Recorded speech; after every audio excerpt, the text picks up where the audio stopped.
Well, that was something. But thanks for joining us here at the PHNX Suns postgame show, brought to you by the DraftKings Sportsbook app, America's #1 sportsbook app. Don't forget to hit that like button, subscribe wherever you get your podcasts, and leave us a 5-star review. I'm Lindsay Smith here with Gerald Bourguet and Espo. And unfortunately, the Suns fall to the Warriors 123-112. I'm going to blame Espo, and I think all of you guys should blame Espo as well. You want to know why? Because Espo jinxed us. Look at this tweet that Espo sent out at 6:30 p.m. tonight, March 13th, 2023. He said, Book is the best shooting guard in the league. Deal with it, Klay. Hey. And then what happened? And then Book had 32 points and 4 rebounds, and Klay had 38 points and 5 rebounds. What happened? I mean, Klay knocked down 8 threes. What happened is you tested the basketball gods again. What? You knew what was at stake and you did it anyway. So what is a loss? Another loss in the loss column. Yeah, it was my fault. I'll take it. We know it was your fault. You know what? fault. Maybe I do have that power because I bet on the bet show last week on the Spurs-Nuggets game. Bet the Nuggets a -16, and they lost to the Spurs. Straight out lost to the Spurs. And I don't believe they've won since. So maybe I am a massive reverse jinx, and I am all for it. Should I just start openly rooting for the Suns' opponent each game? I'll let the chat figure it out. I don't know that is the correct answer. Let's go Bucks! Woo! Oh, boy. To this issue. I don't know what the right answer is, but I don't think it's a complete reverse of what you've been doing. I think maybe it's somewhere in the middle. We just need to find a way to use your powers for good. We'll figure it out. I've been attempting to for years, and it does the polar opposite of. You ever watch Seinfeld? There's that episode where George Costanza just does the opposite of what he instinctually thinks he should do, and he winds up succeeding. Maybe I need to start doing that. Maybe. No more funny Espo. I'm just coming as the intelligent one now. You know, while we're on this pointing blame kind of wagon here, the Joker said this is Saul's fault with the Warriors money line pick. LOL. You're right. It's Espo and Saul's fault. Hold on. It can't be both our faults. Because why not? I said something that was positive Suns, and he picked against the Suns. And it's my fault for trying to be, hey, I'm cheering my guy and I'm saying he's better than Klay, and Saul picks Warriors and we get the same blame. I think that's horseshit. Yeah. I don't know. All right. Well, let's start this one off by looking inside the box to find out what happened in this game. What's in the box? What's in the fucking box? Oh, it does not smell good. What's in this box? This is not pretty. All right. It's a 123-112 Suns loss to the Warriors. And it gets uglier than that, I hate to tell you. The Suns were 4 of 21 from three-point land. Yeah, that's right. 4 of 21. Not great, Bob. Mm-hmm. And the Warriors were 19 of 39. So, yeah, pretty damn good for the Warriors, unfortunately. Third quarter points, though. This is where the Suns actually shined a little bit. Mm-hmm. They outscored the Warriors 30-23. Points in the paint as well. Suns dominated 64 points to 46 points, thanks in large part to Devin Booker and Deandre Ayton's work down low. But you know what? As we say, the math wasn't mathing in the Suns' favor. 19 threes for the Warriors, 4 for the Suns. That's a lot of points you gave up. 45-point differential. Thank you from for the threes. Yeah, I got you. No, look, we've seen a pattern the last 2 games, and it's been the Suns don't come out with the right defensive focus and intensity in the first half, and they try to dig themselves out of it in the third quarter and the second half. They did that again tonight. They had a great third quarter. They couldn't quite close it because I think the Warriors closed on like an 11-4 run that kind of pushed it back out to 10 again. But their defense has to lock in, and I know in the first half the Warriors, like Klay hit some really tough shots, but to get him started, they were open. And the Warriors' ball movement, off-ball movement was really good. And this was kind of the first test for Josh Okogie without Kevin Durant out there, without Mikal Bridges in this matchup. Mikal's usually the one hounding Steph or Klay around all these screens. And they didn't do a good job communicating. They didn't do a good job switching. They didn't do a good job negating all of that off-ball movement. The Warriors got rolling early. And this is also the second game in a row where the Suns bench has been outscored significantly. It was 39-27 tonight. Over the last 2 games combined, it's been 104-61. You can't be giving up an average of 20 bench points a game and expect to win with Kevin Durant out of the lineup. So these are things that they have to find a way to improve upon and be better for, because when Kevin Durant's back, the bench lineup doesn't need to do as much. But in the interim, if you want to keep winning games, some of these bench guys have to give you more than what they're giving you right now. Yeah, one of the things, I mean, I think they gave up a handful of open looks early in the game, but a lot of those threes that in particular Klay wound up making were fairly contested in that first half. So I give the defense some blame early on, but this was one of those nights, at least in the first half, with Klay and Steph to a much lesser extent, where it didn't matter what kind of defense you were playing; they were hitting at will. So some nights you're going to have this with a team like the Warriors. I did like that they didn't give up, though. They could have packed it in, and that third quarter they fought back. They got it down to 3, and obviously I think they ran out of some gas there in part, and couldn't close out in that final. I think it was 2:34 where the Warriors kind of blitzed them again, and that was game. I mean, the Suns were never really back in it after that point. But this is a tough one to gauge. They even said it on the broadcast. How do you gauge this team against other teams in the West when you don't have KD? What's the barometer here? And I mean, that's tough because KD is one of the best players in the league right now. Obviously, It makes a big difference. Plus, you put him in with those bench units, that automatically elevates their level of play throughout the entire game. But I think the biggest thing from the defensive side of things for me is KD is not like losing a Mikal Bridges defensively, right? It's not like you're losing a defensive player of the year. So just because KD's out, your defense shouldn't just fall apart. Is it a lack of effort? Is it a communication thing? Like, where did the defensive intensity go? Because they picked it up in the second half. I know that. I'll give them that. But Sacramento and the first half of this game, like, what's up? I think, we got to give the other side credit, too, because the Kings are literally the number 1 offense in the league. True. The Warriors are a high-powered offense that's struggled defensively this year. And the Suns still put up 112. The problem is they gave up 123. They've got to find a way to lock back in. And I do think that even though Kevin Durant is not the perimeter defender that Mikal is, having him on the back line and having his length out there, it just makes the Suns a bigger and longer team that can deter some of these things that we're seeing from offenses that they're able to do. And I just think the communication hasn't really been there. The effort hasn't been there. The focus, it's been kind of odd and uncharacteristic of this team based on what we've seen from them all year. But they've got to find a way to lock in because it doesn't get any easier tomorrow night. It's Milwaukee. Yeah. And Giannis just went off for 46 tonight. So fortunately, both teams are on a back-to-back. But maybe Giannis coming off the injury, they don't play him in a back-to-back. Maybe. Look, it was the defense was compounded by the fact that, again, in that first quarter, all of a sudden, everybody went cold. I've never seen a team that does it like this team has this season and part of the playoffs last year, where it spreads throughout everybody and no one can shoot. Yeah. Like, no one can make a bucket. And that, I mean, if the Suns had just shot average in that first quarter, we're talking about a different game here. And they couldn't muster that. So it makes that defensive gap look that much bigger and that much more troubling for this team. But the 3-point shooting, like, it's been rough. They got to figure that out. Yeah. You know? And they've been a top 10 team in 3-point percentage all season long. The last 2 games, they've shot 13 for 44, which is just under 30%. And then tonight it was 4 for 21, which is 19%. If you're only taking 21 threes, you better be hitting like 10 of them to make up for the lack of threes that you're taking, because the Warriors made 2 fewer threes than the Suns attempted. Like, you're not going to win when that's the math. It's just impossible.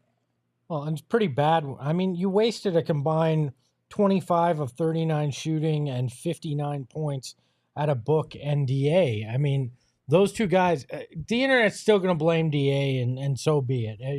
People will say what they will, but his offense in that third quarter very much helped them close the gap. And if you get a night like this from DA, if you get anything else from a lot of these other guys, you should be able to win most of these games. But again, like you mentioned, the bench MIA. I mean, Terrence Ross is becoming an enigma. He'll score 20-plus points one night and, on like 40 shots he'll take. And then he'll shoot 5 tonight and have 3 points. Like, he's starting to make very little sense to me on this bench. And you've got Torrey Craig, who has 2 points. You're just not going to get it done on a night like that when you're trying to make up for KD and these supplemental pieces aren't giving it to you.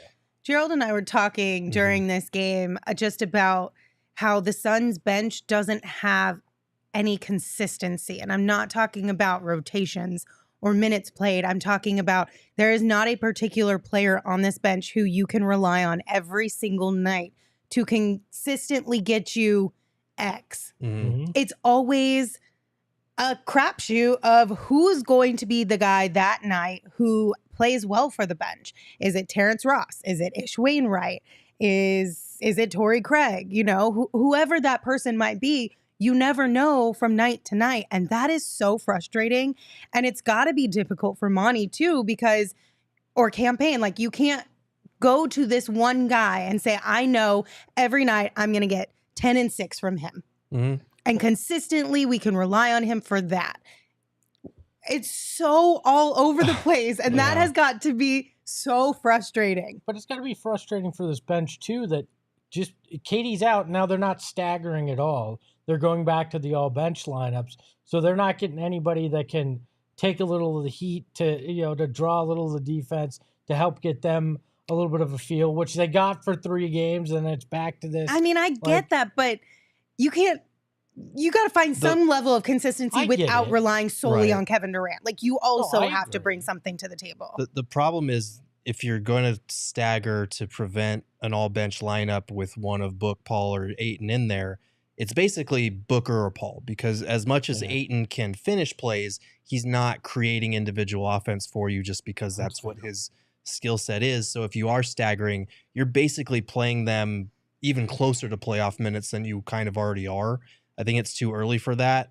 But I do agree, like Lindsay said it best, that there's just not one guy on the bench that you can look at and know what you're going to get consistently. That guy used to be Campaign. He's been really up and down since he's come back. Some nights, he still scored 9 on 4 of 8 shooting, but the turnovers have been rough. Some of the decision-making has been rough. Like, TJ Warren hasn't looked good. I know a lot of people want to see him play more, but he just hasn't looked good on either end. Terrence Ross is a traffic cone defensively at best right now. Ish Wainwright, great defender, but his 3-point shooting has kind of disappeared. Like, and tonight, I will say, I know a lot of people are on Monty about his rotations and whatnot. I didn't think this was a well-coached game from him in terms of, the Warriors defense switches because they're smaller. And they've talked all season long about how Jock Landale is great at punishing those mismatches on the switches. And so they went with Bismack Biyombo, who got one hook shot way too many, who bobbled a couple of passes at the end of the third quarter that should have been layups or dunks. Which probably would have with Jock. Right. Like, I did not understand that. And I know he's trying different things here for the next couple of games to figure out who can give him what. But, like, tonight didn't make sense for me to go back to Busy in my mind. I felt like Landale was the clear, obvious choice there, and he didn't get burned until the very end. So it probably is frustrating for the bench guys too, not to know when their number is called, and Monty's alluded to that. But at a certain point, like, you do have to be able to step in and give something in limited minutes, no matter when you're called, because that's what it's going to be come playoff time. You have to be flexible and change things up based on the matchup. And right now, unless Kevin Durant is out there to act as your security blanket, these guys, the contributions are just kind of all over the place. I'm going to admit something, and I shouldn't. I did not realize TJ Warren stepped on the floor tonight. Yeah. That's how little impact he's had. I mean, he's known as a shooter, right? And the last few times he's gotten out there, he doesn't shoot. Like, if you're not going to shoot and you're a shooter and you're not a very great defender, you shouldn't be out there at all. Like Right. there's just no point in it. But I'm going to go back to this, and I said this the other night. It's time to take Torrey Craig out of the starting lineup. And that's not because I hate Torrey Craig. I prefer what Torrey Craig provides you on the bench. I think he's a better player when you get a 15-minute, 16-minute kind of run out of him, and he knows he's going to come out and play the role that he's used to. With the defensive struggles in the first quarter lately, maybe you give Ish a little bit of a run right now and hope maybe he finds his 3-point stroke, because he's going to get a lot of easy looks with the starting lineup, and see, just to try something a little bit different right now. If we're going to experiment anyways, you might as well try to give a jolt, Speaking of Torrey Craig, did you guys feel like he was purposely not wanting to shoot tonight almost? Like not the whole night, but there were moments at least where it was like, why didn't you take that shot? Right. He's passed up a couple of looks, and I think he needs to have another one of those heart-to-hearts that he had with Monty early in the season when he kind of simplified what they needed from him. Defense, cutting, and crashing the offensive glass. Those are the things that he's really good at, that he brings to the table, especially when he's starting, that they need him to. Like, obviously, the three-point shooting's been off a little bit. We should have probably expected some regression, considering he was shooting like 40% for most of the year and is not that guy for most of his career. But he does, right now, he's not giving them a ton offensively. He is kind of a liability on that end. And as much as he hustles on the defensive side of the ball, it does kind of block your progress when Craig and Okogie kind of fit into that same category of, you don't know if they're going to shoot 40% from three that night or 0. Like there's very little in between, it feels like, with those two. But that's everybody not named Booker, CP3, or KD on this roster, I feel like, at this moment. And it's a weird slump that a lot of guys are facing right now. But I don't know. I feel like Torrey's better served playing fewer minutes and being able to go out there and give it his all in a 15-minute stretch than he is continuing to play 28. I know he's done a valiant job in having to step into that slot this year when he wasn't expected to, but I think it's time to get him more acclimated to that bench role where he's going to play in the playoffs, and experiment with that fifth starter just to see if you jumpstart things. Well, buckle up, y'all, because it's another tough one tomorrow night against the Bucks. And this might just be a little bit of a rough stretch for us until Kevin Durant comes back. So if you need to stop by the grocery store tomorrow and pick up a 15-pack of Suns Brew, I don't recommend you drink all 15 in one night. But, maybe one or two nice cold ones just to take the edge off. Four Peaks has you covered, and they are delightful beers. They taste fantastic. So it's a win-win all around. Also, if you're looking for something fun to do on St. Patty's Day, Four Peaks 8th Street Pub is the place to be. They're going to be having a great time out there. So if you are looking for a place to hang out, make sure you check out the Four Peaks Pub in Tempe. As a reminder, you do have to be 21 years or older to drink Four Peaks beer, and we ask that you enjoy responsibly. And if you do end up hitting up Four Peaks for St. Patty's Day, make sure you check out, we've told you this 100 times, but the chicken tenders, of course. But then if you get your fries Four Peaks style, that was one that I learned like maybe 2 months ago or something like that. I didn't know that at first, but it is super bomb. It just takes your fries up a level. No, it's my home recipe. That's your home recipe? Yeah, no, it's just a whole bunch of really good spices and seasonings and good stuff. Good stuff. How do you make a Four Peaks beer green? That's what I need to know for St. Patrick's Day, though. Is it just food coloring, right? Food coloring? I don't know. Yeah. All right. Is that how you make green beer? It's just food coloring, right? Craig, I'm bringing green food coloring to the house. Let's have some green beer. Four Peaks, baby. If you put too much, does it stain your teeth and then your teeth turn green? I guess we'll find out. On Sunday's show. Listen, there was 2 positives to tonight's game that I can definitely point out. Maybe 3, if you want. The first one, though, is that I hit my bet on the DraftKings Sportsbook. There we go. That's not a positive. Positivity. And, that means I'm officially back in the lead, right? Here we go. Is that what that means? Emma, look at that. I hit, it was a baby bet. It was a plus 130, a little 3-leg same game parlay, but it hit You and want to Espo's see? and Saul's did not. Came see the so leaderboard. What close. the leaderboard Steph look like. He Curry looks screwed so me. cute right It's tough. now. Look How how many more cute did she you need is. from Curry? 6. 6 Ooh. more. Ouch. 6 more, and I would have gotten 50. Saul I just wouldn't have needed done this. 2 more from Chris Paul. I would have jumped Saul if I gotten those 6 points. Woulda, coulda, shoulda. So here's what the leaderboard is looking like. I'm at the top with $283.04. Saul is in second place with $254.13. And Espo rounds us out at $217. I'm going to make my prediction right now. Go ahead. I will be in the lead by tomorrow night. Where? Oh, Oh. yeah? Yeah. Okay. Expect a big bet from this guy tomorrow. Okay. Which means I'm losing big tomorrow because we've learned Mm. I'm a terrible jinx. Oh, man. Well, if you guys want to get in on the action on the DraftKings Sportsbook app, be sure to download it right now and sign up with that promo code PHNX because new customers who use that promo code can bet $5 on the NBA and get $200 in bonus bets instantly. Only at DraftKings Sportsbook, an official sports betting partner of the NBA, with code PHNX. Minimum age and eligibility restrictions apply. See show notes for details. The second really good thing that came from tonight's game is that we got to watch Devin Booker play basketball, and he is our king of the game tonight. Devin Booker finished with 32 points. He had 4 rebounds. He had 2 steals, 12 of 20 from the field. Devin continues to get buckets in the most insane ways. Mhm. He even had the broadcast crew today talking about how some of his shots are just so incredibly difficult and amazing to watch him find his way to the basket. Mhm. At least he got some love tonight, and we got to see some really solid basketball from Book. Yeah, I mean, he's been on a tear recently. He was averaging 35 in the last 4 games coming into this one, dropped another 32 tonight on better than 50% shooting. The 3 ball wasn't there for him tonight, but I thought he played well, and he and DA were the driving force in that third quarter.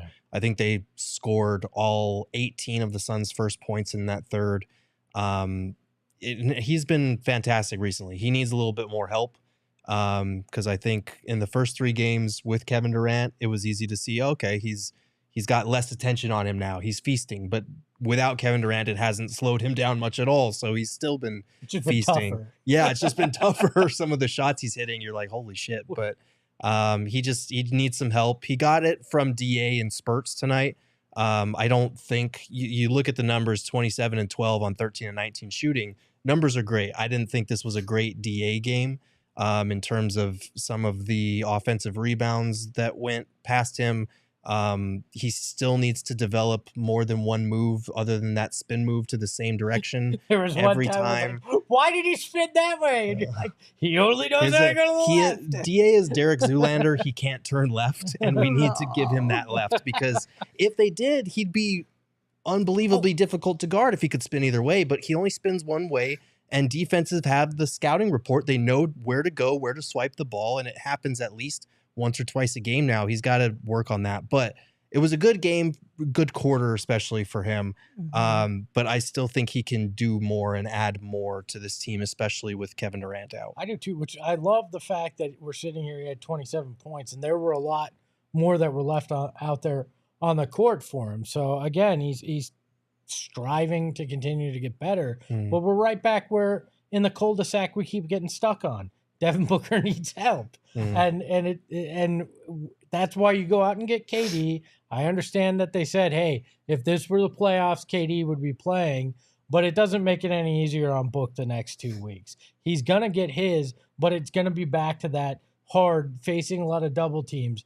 And what I liked tonight was he took it to the hole. He didn't care if he was getting double teamed, if he had to, at one point in any given play, take on 4 different guys as he get into the hoop. He found ways to get in there, make those tough shots, get a few end ones or opportunities at end ones as he missed some free throws. But I like that aggressiveness. I'd much rather have Book, hardly shoot threes and score 32 that way to make a point to this team that get to the basket, do the tough things. Like there was an edge to Devin Booker tonight that I liked that helped them get back in this game, but tomorrow ain't going to be easy. I mean, it's going to be tough again on Book, and now you've put all these minutes. I almost, as bad as it sounds to say, kind of wish they didn't go on that run in the third, because it felt like after the Warriors again stretched at the end of the quarter, it was kind of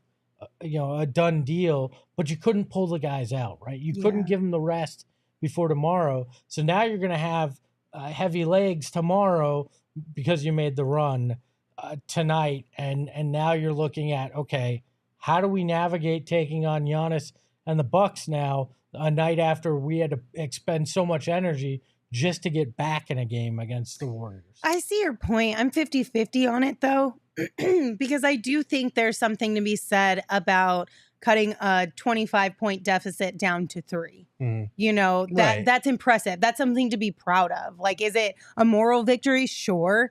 But I would rather see that than them just fold over and just hand the Warriors a 30-point win. Right. And I would be concerned if they got to like 38, 40 minutes, but Book still only played 35. Chris Paul was only at 30. Like, on the first night of a back-to-back, that's not the end of the world, especially because the Bucks played a hard-fought game against the Kings. So I think it'll balance out, especially with both teams having to travel as well.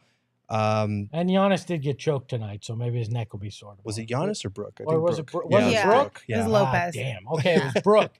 That still helps a little bit. So. That was a spicy little kerfuffle. It really was. If you guys haven't seen that, you should definitely find it on Twitter. Maybe there'll be a suspension or two, and we would have to face a guy tomorrow. Probably won't be on the Bucks side of things, but we'll see. I don't know. But that was my third point as far as something you could take away from this game. One bright spot was the Suns getting back in to this game and not just 25 points down in the second quarter. We're just going to let them walk us home, basically. Like, I am glad to see that they kept fighting and tried really hard to get back into this game. Well, I mean, when you're down 43-21 at the end of the first quarter, there's nowhere to go but up. But well, did you not watch Game 7 last year? Also a fair point. But that's what I'm saying. It could have been like that, and that would have been way more traumatizing. We were getting those flashbacks in the second quarter when it got up to the highest it was. I'm at a point where I don't care about moral victories right now, though, right? Oh, that's fair. Like, okay, it was nice. I enjoyed it because I have to watch every second of this. So I damn well appreciate it when they make it interesting. But there's also just this little voice in my head that goes, what does that mean? Like, a victory tomorrow means something because you need it. Because now you've got the Clippers a game and a half behind you, the Warriors 2. Like, the margin for error is slowly getting smaller to keep home court, and the chance of moving into that 2 or 3 is getting further and further away from you. I think the fan base needs to probably put ideas of the 2 and the 3 seed out of their mind. They're currently 3.5 games back on the Kings, and they're 4.5 back on the Grizzlies for the 2 seed. Like, they're probably going to be the 4 seed at this point. They got to hold on to it, though. I mean, they can easily be the 6. They're still up 2 in the loss column on the Warriors and Clippers, and they play. I don't know if they play. I think they play the Clippers one more time. I believe so. So yeah, that's going to be a pivotal game, and obviously you can't be bleeding losses. But the last 2 teams they played are good playoff caliber teams. It's not like they're pushovers. We know the Warriors what they're capable of, even though they haven't shown it consistently this season. Kings #1 offense. Yeah, they have it home. They've been phenomenal at home. If this game had been Phoenix, we might be having a totally different conversation right now.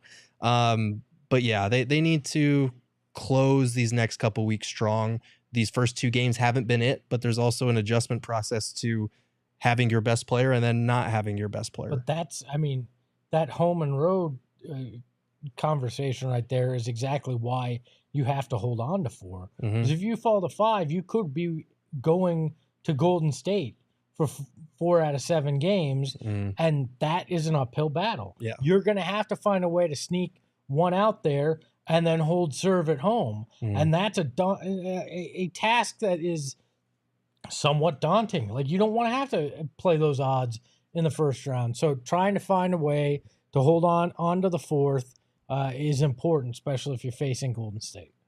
All right, we have a few things from the chat that I want to get into, but first, let me tell you guys about our friends over at OG's. OG's has been a partner of ours since the jump. They're a fantastic partner who creates fantastic products. I'm talking scratch-made THC edibles. OG's creates some of the best products that are on the market, whether you are looking for something to help you sleep at night, something to take the edge off, or just a good balanced edible. OG's has exactly what you need. And it is official. Their brand new strawberries and cream Happy Balance gummies are officially on the shelves. These are a 1-to-1 CBD to THC ratio, which again is just the perfect balance to give you a calm and relaxed vibe, also take the edge off, give you a little bit of relaxation within your body as well. You can find them at your local dispensary, or you can check them out at ogsbrands.com. You do have to be 21 years or older to enjoy, and we ask you enjoy responsibly. But again, OG's top-notch products, top-notch people over there, so make sure you guys check them out. Also, we have a really cool event that's happening in 2 weeks, March 24th. Our PHNX Tea Party at Dobson Ranch Golf Course. We want you guys to come hang out with us. We had one of these just a few months back, and it was an absolute blast. I cannot tell you how much fun we all had at our last watch party. Again, this one is on March 24th. It's at Dobson Ranch. We're going to be taking on the Kings. So it'll be a really good game. Hopefully. If it's not, we'll all be together to be able to feel our feels with community. I am a little scared, though. We all will have golf clubs. Whack the shit out of a golf ball. No. So grab your tickets now to reserve your spot. It's $45 per person. If you are a diehard, you do get that discount that comes with being a diehard. So yours is $36 per person. Or you can purchase a foursome at $160. Or again, diehards are at $120. Kids 10 and under play free. This is fun. Like, we're going to have food. We're going to have beverages. It's kind of like a golf simulator game. So it's like a driving range. Well, and you can play all the different games that they offer. Yeah, you can play different courses. It's a lot of fun. It's one of the most fun times I've had at a golf course, and I ain't a great golfer. I know that shocks a lot of you, but I still have a lot of fun when I'm out there, and there all sorts of partners will be out there, free samples. Last time we had stretching out there. Like, there's all sorts of great stuff. So come on out. It's a family-friendly event. Last time they had a little putting challenge set up for the kids out there as well. My 6-year-old loved it. So come on out. Let's have some fun. And we have one other thing I want to mention, if you don't mind. Yeah. Tomorrow night, Suns Bucks. We're doing a watch-along. We'll be along with you live throughout the game. Myself, Saul Bookman, a cavalcade of potential guests. I don't know, probably none of them, but we'll have some hijinks. So if tomorrow goes anything like tonight, at least you can share your misery with us. That's true. Come on out. We'll be doing that right after the post-game or post-game. I really hope we're not doing after. Right after pregame. We will go live throughout the game right here on our YouTube channel. You can join us. It'll be a lot of fun. We promise you that. Can we go back to your use of the word cavalcade? Yeah. You are bright. I am bright. He tried to tell you, Gerald.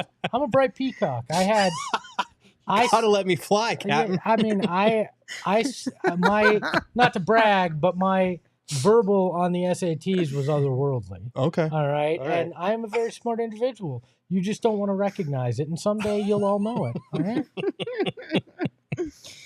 Oh my goodness. Okay, a couple things from the comments. Isai, thank you for your super chat off the top of the show. They and a few other people were sharing the same sentiment, saying the rejump was BS. Yeah. I forgot about that, honestly. Yeah, that didn't cost a game. I just that is what went wrong. That right there, that was the difference. And your jinx tweet. Well, we set the tone in a really bad way. We did. So tempted the fates. Maybe it was. This maybe is what happens. Listen, we're trying to find a place to put the blame. Right. Espo's tweet and the jump. It is what it is. That's where we're putting the blame. Put the kibosh on this. It's not on you. It's not you. It was the tweet. It was the inanimate object that was the tweet. I'm going to say it's him. I was trying to be nice. The tweet does not exist without the man. It's a transitive property, all right? It's That's fair. Now I'm just trying to really impress you. Yeah, you're spinning in circles. No. All right, we got another super chat. This one is from Trevor. Trevor, thank you for your super chat. Said, was so happy when we got KD, but this is what I was worried about, him getting hurt. Now we're playing crucial games to keep our spot in the playoffs. So thank you for your chat, Trevor. There were also a couple additional people in the chat who echoed some of the things that we saw on Twitter tonight, as well as on Saturday, saying, this was a bad trade. Should have never gotten rid of Mikal and Cam. Now we're reaping what we sow, all that kind of stuff. And the one thing I will remind you is that we did get news today from Dwayne Rankin at AZ Central that James Jones said that if it was the playoffs, Kevin Durant would be playing, but they're being extra cautious with his injury to prepare to have him fully healthy for the playoffs. So just keep that in mind. Like, this isn't a crazy injury that's going to keep him out for an entire season. It's just a few weeks. Does it suck? Yes. But again, it's not a season-ending injury. Right. And before anybody, I said this in the pregame show as well, but before anybody jumps to the conclusion of, he should be playing then if he's healthy enough to play in the playoffs, I think that's more a referendum on how far guys are willing to go to play in the playoffs versus, he's just sitting out games and coddling it or whatever for the regular season. I think, just because he would play in a playoff series does not mean that they're, milking it or that he's injury prone or whatever people are going to jump to. I think they're doing the right thing and being cautious because James Jones even said if he did play, he would be a little bit hobbled right now. And you don't want to risk anything. They've got their eyes on a bigger prize. So I understand it's hard to feel like you're getting the proper ROI when you trade for a guy like Kevin Durant. We've only seen him for 3 games and this horrific thing happens right before his home debut. It's understandably demoralizing. But anybody saying that the trade is a mistake or that they shouldn't have done it, this is crazy. You got to find some patience. Durant is a top 15 player of all time. If you can trade for a guy like that who can be the best player in the world on any given night, you do that and it raises your title ceiling. They just need him healthy before the playoffs or at the start of the playoffs, and there's still going to be a title threat. And they still have him for more years after this. This is not a situation where it's all in on this year. Like, yes, you need to maximize Chris Paul's window. You need to maximize the roster you have now and try to win it this year. But even if they fall short this season, that doesn't mean the trade was a disaster just because Mikal's balling out in Brooklyn. Well, and, people talk about, a guy gets injured. Well, do we forget that Cam Johnson was injured for a majority of the beginning of the season that hurt this team, and it's part of why they're in the position where they're fighting for home court now. And I'm trying to find it, and somebody tweeted me during the game, I like this trade until Kevin Durant isn't out there. And I'm like, yeah, I mean, fair. I get it. Like, my mind started spinning when I heard that, because I'm like, yes, in theory that makes sense, but it's 2 weeks. Right. I get that they're 4 games out of, or ahead of the 13th team, but that's just a byproduct of the West this year. And they have enough to keep their standing and then play well in the playoffs. I love the fact that Mikal's balling out, right? But to look at that and go, see, they had one of the greatest young cores in basketball and they blew it up for no reason. It's like Kevin Durant, top 10 player of all time, top 3 player in the game right now. Fluke injury happens, all right? You take the chance 100 out of 100 times to do this. And you can't plan for that because that's not a him being injury prone type thing. It's not a product of his past injuries. It was a freak ankle slip that happens more often than people acknowledge. And it sucks. Yeah, we're not going to lie. We're not going to sit here and pretend like, everything's hunky-dory. Like, no, they need to string wins together to preserve their playoff seeding. But at the same time, like, because when we're fans of something, we care so much about it, the emotions can overshadow logic. And I would like to remind people that back in December, when Mikal couldn't hit a damn shot, people were saying bench Mikal or Mikal's never going to be anything good or Mikal, this is Like, this is why DAN McHale can't be a number 2 option. Now he's the number 1 option on the Nets, and everyone's like, we should have never traded McHale. Like, we cannot be prisoners of the moment like that every fucking day. We also called Cam Johnson injury prone. Right. Like, I think we just need to focus less on the individual games and zoom out a little bit. Focus on the big picture a little bit more sometimes, which we're all guilty of. I don't know. I don't understand. It's a little crazy right now. Like, you can't say, oh, this is what McHale's doing there, and it would have been exactly the same here. Right. It wouldn't have been. No. And Kevin Durant, go watch those 3 games the 3 games he played, right? And you look at that team, and you can't tell me that's not an NBA championship caliber team. And guess what? You're gonna see it again in 2 weeks. They've got to play well enough to win some games here, but this isn't all is lost. Now, you start sliding, we can have a different conversation, and we can question how long does KD stay out at that point. But right now, you're still 4 games ahead of the bad part that you don't want to be in the West, and a game and a half again ahead of the 5th and 6th teams. So I'm not panicking yet. And this whole narrative changes if they come out and win tomorrow. Yeah. All of a sudden, it's like, hey, great, the Suns. Yep. Oh, okay. Boo Boo's brother in the chat said, I think it's all right to be nervous. We're currently in 4th, but only 3 games ahead of being in the play-in tournament. I'm not saying, and I don't think any of us are saying, that you can't feel a little bit of nerves throughout this 2 to 3, however long period of time that Kevin Durant is out, that the Suns are going to drop a few games and potentially fall in the rankings. But I just don't want you to panic. That's the difference. Is I feel like a lot of it is panicking.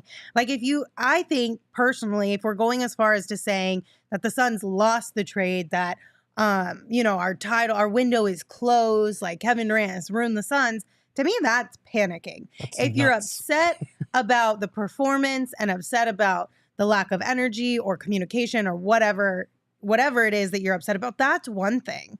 But I think there's a difference. And I think a lot of people are full blown ready to, or already have hit the panic button. And I think that's a little premature. I'm nervous. Like, anytime you see how close things are and a handful of games here or there could change it, yeah, I'm nervous, but I'm not going to just say, hey, the trade was a total mistake because of this. Now, if KD was out for the rest of the season in the playoffs, maybe that's a different conversation, but that's not the case. So I'm not going to sit here and act like all is lost. It's just a tougher road. Okay, Marco in the chat said, so when do we panic? When are you guys prepared to panic? When they fall into close to the play-in. That's when I'll panic. Like, how close? Like, when they're a game out of 7th. Okay. Like, that's when I'd panic. Gerald, do you have a panic mode at all? No. Or are you just like, I'm good? No. No. Why are we panicking? Unless we get a press release that Kevin Durant is out for the season and also may never play again, there's no reason to panic. Like, are you guys scared of the fucking Timberwolves in 7th? Are you scared of the Lakers or the Pelicans who have fallen apart? No. Like, with a healthy Kevin Durant, this team is a title contender. They're better than all of the teams that are in this range. Like, yeah, first round matchup with the Warriors or the Clippers would be a rough way to start the playoffs, but I'm not panicking at all. There's no reason to fucking panic. Kevin Durant is the best player on the earth on any given night. He's up there with Giannis. He's up there with Joel Embiid, up there with Nikola Jokic as far as the title of best player on earth. Like, I'm just not even close to panicking on any of this. But what if they're a game out of 7th? I don't care. I don't give a shit. Like, look at the teams that they would play if they're 7th or 8th. Like, the Nuggets, we've been saying this whole time, like, no, you don't want to play the Nuggets in the first round. But we've been saying this whole time, we like the way the Suns match up with the Nuggets. The Grizzlies, we don't know when Ja Morant is going to be back. The Kings, this is their first playoff series in over a decade, and they've got a lot of inexperienced players, and the Suns have matched up really well with them all season. I hate the panic because it's crazy to me. Like, that was your pep talk, sponsored by PHNX. Welcome to good. Get your shit together, everybody. It's going to be okay. Emma, I think we should just play it just so everyone can feel better, bring a little joy in our lives. In the darkness, beyond the light, there shall only be one. Welcome, Yep. That was the energy you got there. That's exactly It's the gonna be energies you got fine. there. It's gonna be fine. Usually you don't match the energy of your open, but tonight You did. I have to. Absolutely. All right. We got another super chat. This one is from Big Moves. Thank you for your super chat, Big Moves. Said ideas for DA to catch bounce passes. Pre-game honey on hands, maple syrup, football gloves, Espo's hair gel, Gerald's beard grease, Lindsay's winter gloves. What are we thinking? You got beard grease? I I don't don't have know. that much hair.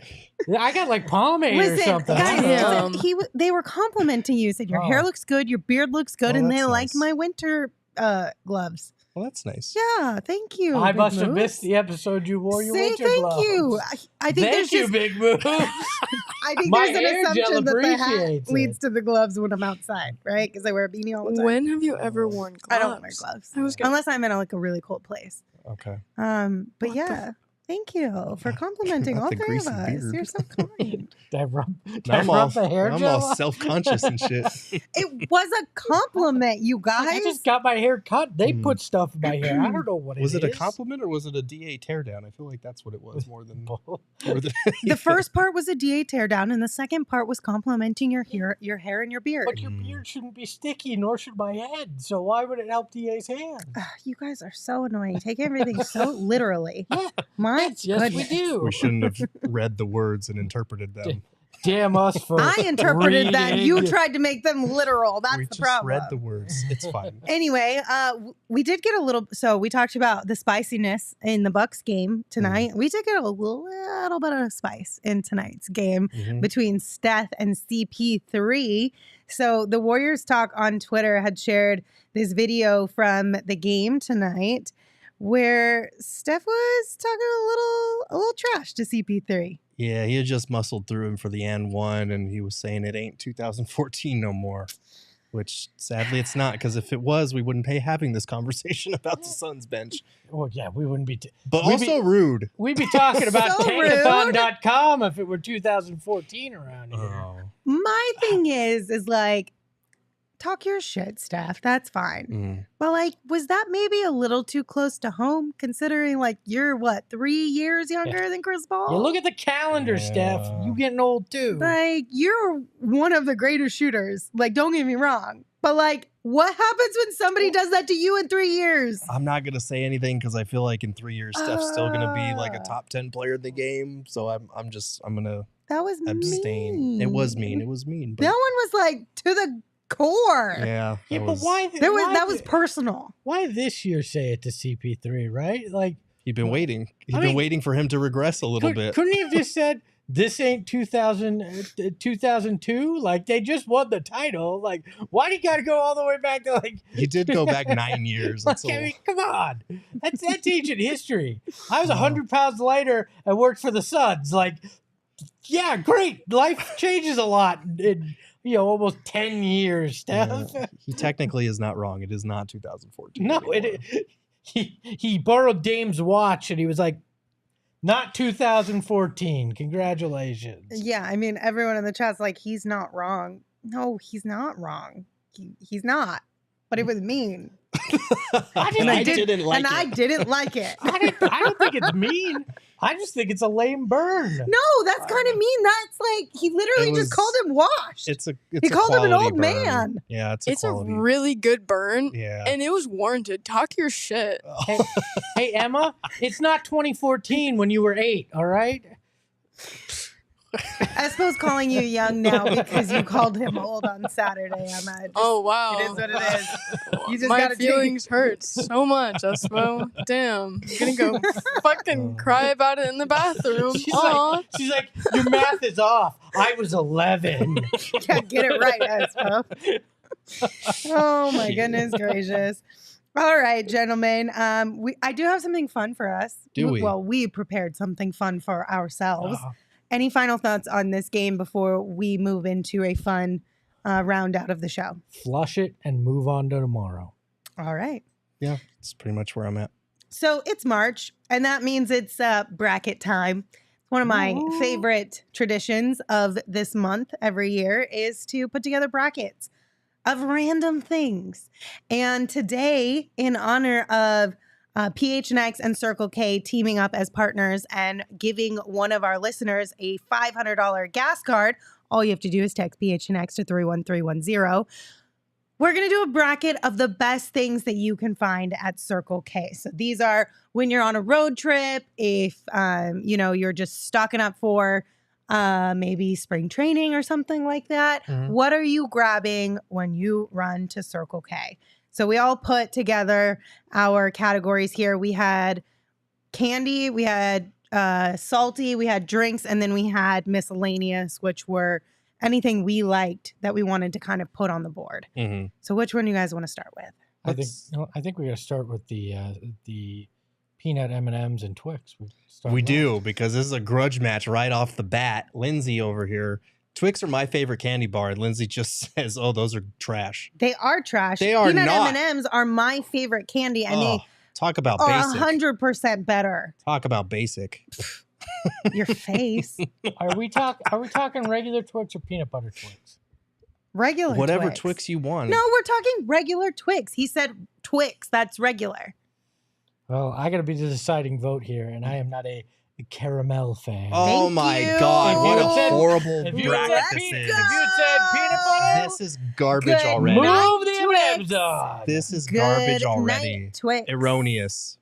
I It's can't not. wait to watch the chat. I cannot believe that Twix is your favorite. Twix candy is bar. fucking bomb. It's fantastic. No. The left Peanut of- M&Ms the- are like what my grandpa used to give me growing up because they were Yeah, the well, your easiest grandpa candy was to a buy. smart man. He Maybe was you a should have smart man. listened to him more. He was a smart man, but I would have liked the Twix instead. Do you like the left or the right Twix?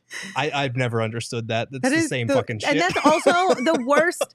The worst part about Twix is the marketing. Like, are you serious Is right that now? your problem with? Okay, the marketing's dumb. No, I've the Twix never in and of itself understood is gross. the left, right. They're just That's not good. Again, That's you're just wrong. objectively incorrect. I would rather not eat a candy bar than eat a Twix. Oh, that's so bad. You're wrong, Gerald. It's the left. Another reason I voted M&Ms.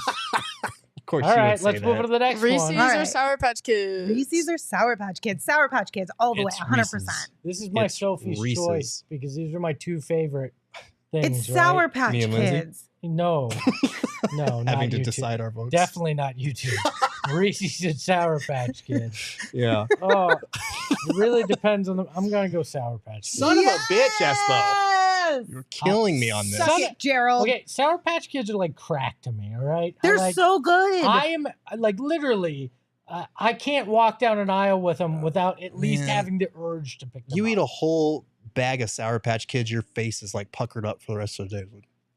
So Yeah, but fucking it's sour. worth Joy of it. No, It's just worth not. it. It's painful after a certain So, amount of time. This is very clear. Gerald's not getting anything through in this bracket. He's not. This is So, fucking Espo, what are we terrible doing? already. Peanut M&Ms or Sour Patch Kids?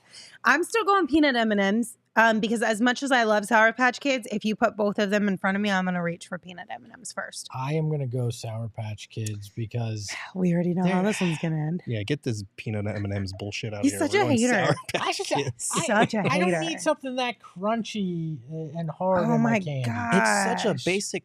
Look, if You're I wanna- basic. If I'm I just- want an M&M, I'm gonna eat an M&M. I don't need you to jam a peanut in it.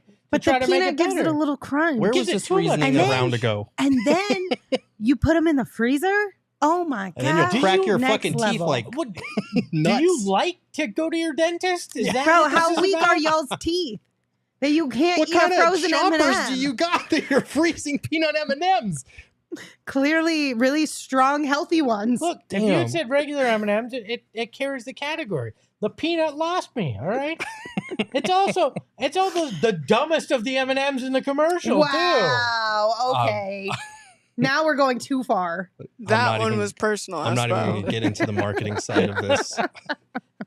All right, what's next? Sour cream and onion Pringles or salt and vinegar chips? Ooh, I'm sour cream and onion Pringles all the way. This was so specific on Lindsay's part for sour cream and onion Pringles. Yeah, they're the best. What, Are they even the best flavor of Pringles? Yes. We're in the salty category. Right. And the salt is the first name Yes. in salt and vinegar chips. Mm. My daughter calls them salties. I'm going salt and vinegar chips here. Just because the name of the category is salty doesn't mean For That Espo's gives it daughter, any- salt and vinegar chips What? for the win. yeah, the girth. you guys are both wrong.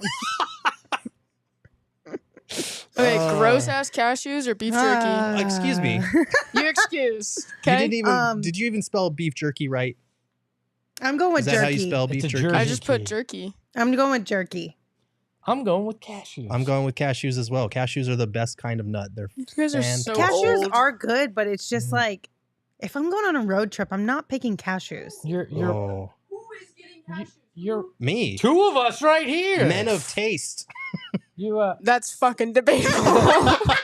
the best nuts though are the girthlings in the chat. Can I Get just that- say- I can't even acknowledge what he just said. I'm too There's busy on the nothing- bullshit that they just said. There's nothing I love more than when Emma is on my side of something and she's the one who insults you guys. Oh man. You realize Because then that- I don't have to be the bad guy. You realize And Emma Unbelievable. just goes straight for your guys' throats every time. the Unbelievable. last time she was on your side, you were wrong. No. Also I fair was point. so No, she believe was it. still right. Both of us Also were fair still point. right. And the fact that you said so confidently, I really wish that the camera was on you guys. That you have taste, Gerald. I absolutely fucking have taste. It's not my fault. Y'all like basic ass peanut M&Ms.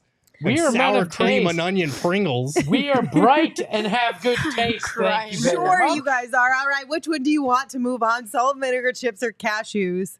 I don't like salt and vinegar chips at all, so I'm picking cashews.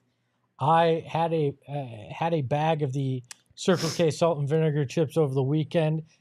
They're Circle K brand, and they are spectacular. I'm moving those on. I mean, I love salt and vinegar chips, but I'm going with my pick, which is cashews. That's all right. I can Especially respect because that. Emma insulted them earlier. I can't respect Lindsay's flip flopping, but I can respect your love. Welcome for to my cashews, world. so. Okay, Sour Patch Kids or cashews? Cashews are trash. I vote cashews. Did I say they were trash, or did I say who's reaching for cashews for a road trip? And then you go, And I answered me. I vote cashews. Because I think salt and vinegar chips are nasty. Like, I literally think they're gross. So if you I put mean- salt and vinegar chips and cashews in front of me, I'm going to eat the cashews because salt and vinegar is gross. Man, All right. This is a landslide. And if this goes, I'm not even Sour entertained. Patch. Gerald's don't- going to vote for I don't- cashews. we're doing that side of the yeah, bracket still? we Shit. might as well finish this side. Sour Patch mean- Kids versus cashews? Well, no, I mean, you guys are both going to vote Sour Patch Kids, so I'll just vote Sour Patch Kids as well, because Can you Yeah. just vote for what you want? It's Sour Patch Kids. I would have voted for Sour Patch Kids, but I didn't want to take all the intrigue out. Ooh. Well, that's tough. All right. Well, so we got Sour Patch Kids in the final over there, over cashews.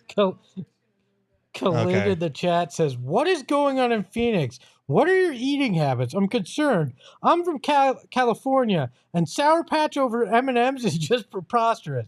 Although he spelled M&Ms like the rapper. I'd take take the rapper Marshall. over Sour Patch Kids as well. I take So- Marshall Mathers over the field. So we're going to drinks next? Yeah. Yeah, let's do drinks. All right. Coke and coffee. So we're talking, this could be a Polar Pop Coke out of the fountain machine or a can of Coke. Tall Espo, boy- you love the tall boys. Can. Give me the tall boy can. I And didn't even then the coffee that they offer at Circle K. So they've got obviously your regular coffee, and then they've got also like those little latte like mixing machine things, which are pretty great. The French vanilla is pretty tasty. Have you ever had the coffee and Coke that they sell at Circle K? No, too? but I've heard about people mixing coffee and Coke. They sell it in cans. Yeah, there's a bad. couple coffee shops that make this, and I've always been curious about it. Is it good? It's really good. Is it? I might have to try Really it one time. It's Coke for me, 100%. I don't drink coffee, so it's Coke. Yeah, it's Coke for me. That's a Yeah, clean that's slate. easy. All right, Gatorade or a Polar Pop slushie. All right. So they usually have, and they always have Coke, cherry, they have blue, and then sometimes they have a fourth one. But for me, For it's Polar always Pop? Coke and cherry. So we're basing this on I'm on a road trip. Kind of. I mean, it could be whatever, but I will It's just say, like summertime, you'll go get snacks from Circle K. I will say, when you go to a Circle K or any gas station, I will 1000% reach for a Gatorade before I get a slushie. Oh, every time I'm getting a slushie. See, I do that when I go to the movies. I get an icy, but Yeah, Yeah. have you tried Circle K's? They're oh yeah, better. no, I've tried it. Spectacular, They're but- great, but if I'm going to a gas station, I'm getting a Gatorade. What color Gatorade? Yeah, light what blue color? All right, I'm going slushy. It's okay. What? What do you mean, my God. what? Slushies are literally No, goated. I'm not. There's no problem with the slushy pick. The problem is he changed to slushy after I told him my flavor of Gatorade, which is objectively the best flavor of Gatorade. No, it's yellow. No, it is not. It's It is yellow. yellow. Oh my It is God! yellow, Get your basic 100%. asses out of the 70. There are more flavors now than the basic one that's there from the start. If it ain't broke, don't fix it, Gerald. It is broke. That's why they made like It's 30 not million broke. flavors. That's why yellow is still Unbelievable. on the shelves. Unbelievable. You're It's unbelievable. the light blue. You know why they called it Gatorade? Why? Because of the Florida Gators? Because it was made at Florida University of Florida.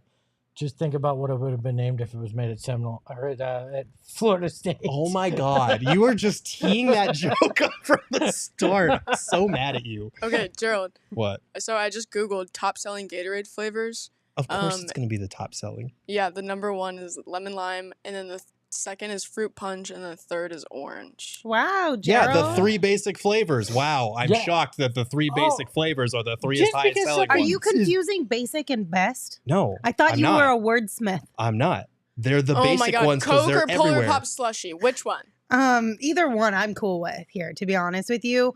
I feel like I would go with the Polar Pop slushy because you can get a Coke slushy. That was my thought here too, but I want to hear what Gerald has to say. Going Polar Pop. All right, I'm going Polar you Pop. guys. Let's go! Slushies for the win! All right, we Slushies are aren't moving bad. on to the miscellaneous category here. So we've got hot Cheetos or a breaded chicken sandwich. Oh, look, I am a convert to the Circle K breaded chicken and Swiss sandwich. Mhm. The first time we did a watch along, Mhm. I was in desperate need of dinner. We didn't have anything planned, and we were about to be on camera for 4 straight hours. Mhm. And we went over to Circle K, and I got one of those, and it is a spectacular sandwich. I was very skeptical. You reach for a gas station sandwich, and you go, I may have second thoughts about this later. Not with that. You're voting saying you that. don't have to lower your this expectations is- for this breaded chicken No, sandwich. it's actually good.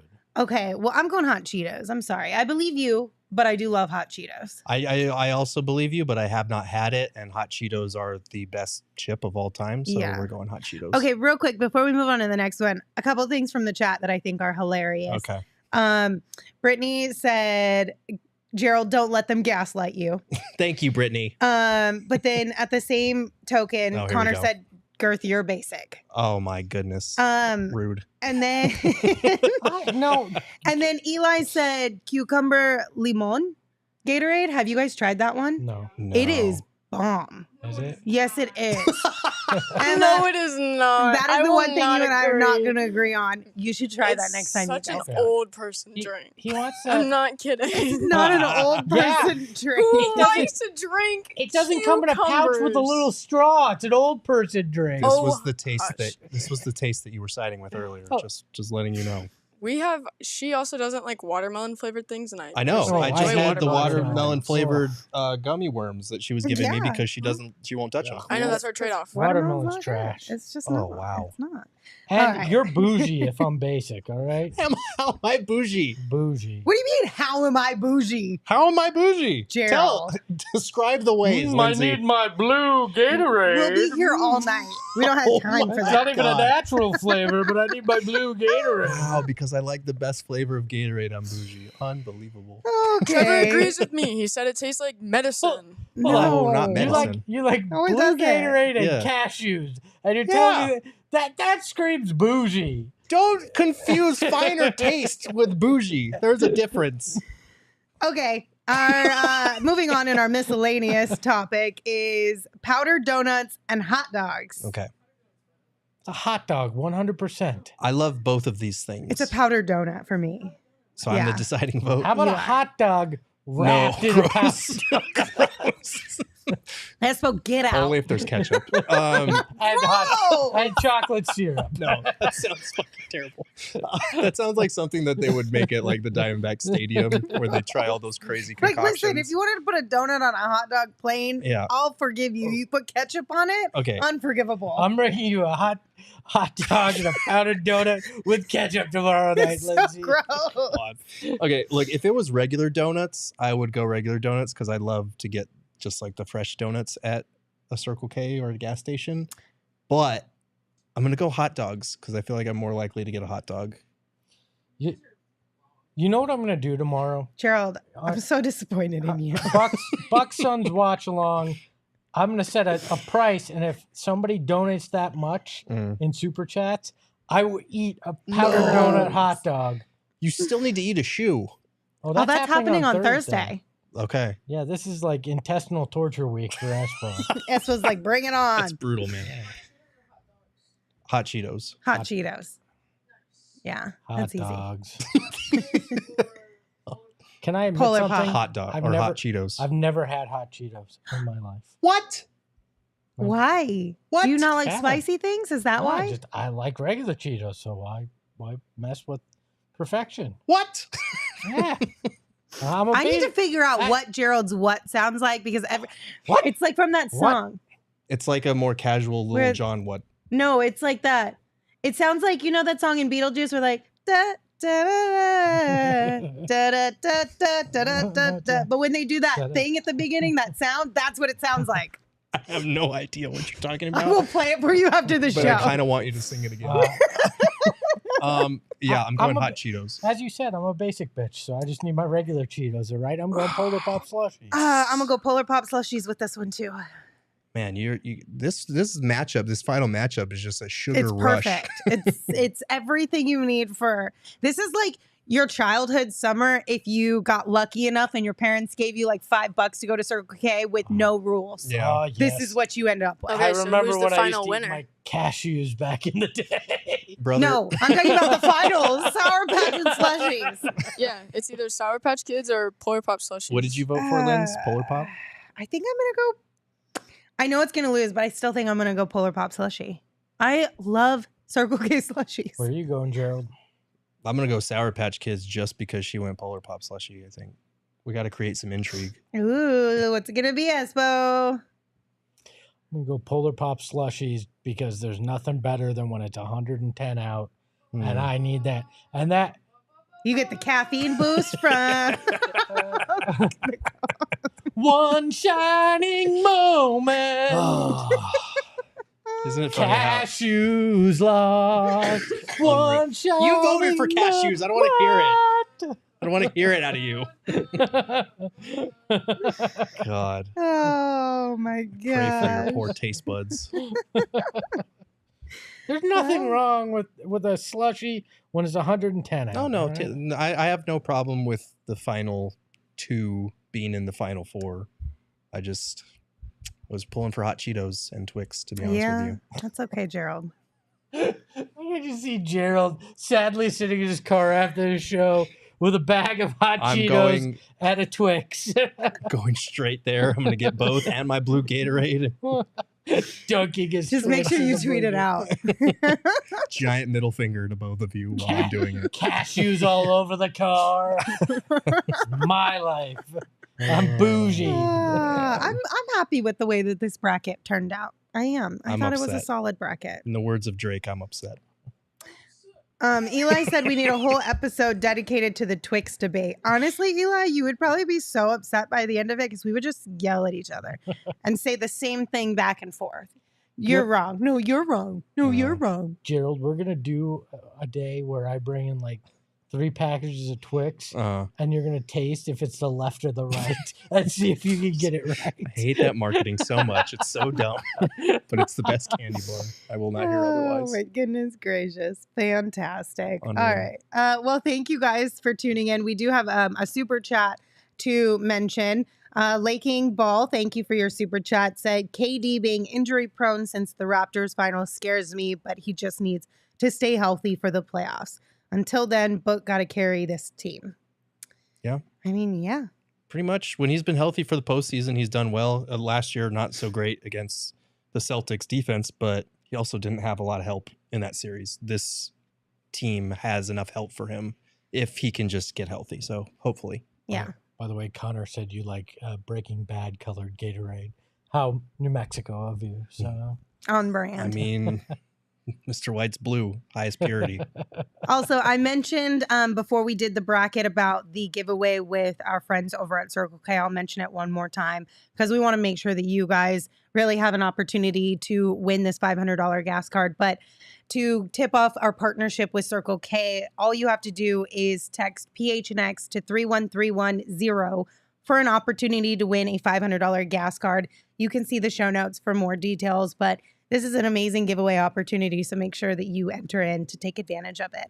Also, the Suns are going to be back in town, and we're having our takeover on Thursday, which unfortunately is already sold out. It's sold out in like a week.